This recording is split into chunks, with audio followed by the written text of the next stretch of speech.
విజయవాడ కాంగ్రెస్ కార్యాలయంలో కాళ్ళు పెట్ట సందు లేకుండా మొత్తం మందితో నిండిపోయిందట. చుట్టుముట్టు గల్లీలన్నీ కాంగ్రెస్ లీడర్లతో కిటకిటలాడుతున్నాయట.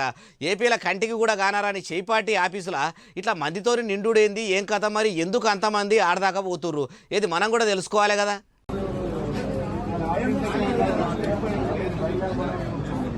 దావకాన్ల డాక్టర్కు చూపెట్టుకునేందుకు లైన్లో కూర్చున్నట్టే కూర్చుర్రు కదా.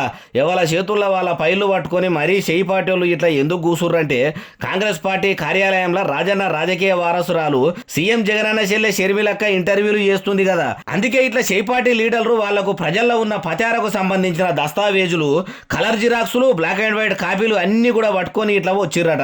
మిమ్మల్ని ప్రజలు ఎంత మట్టుకు దేక్తారు, అసలు మీరు ఎమ్మెల్యేగా నిలబడితే ఓట్లు పడతాయా అనే ముచ్చట్లన్నీ కూడా వచ్చిన అభ్యర్థులను వచ్చినట్టు అడుగుతానే ఉన్నదట.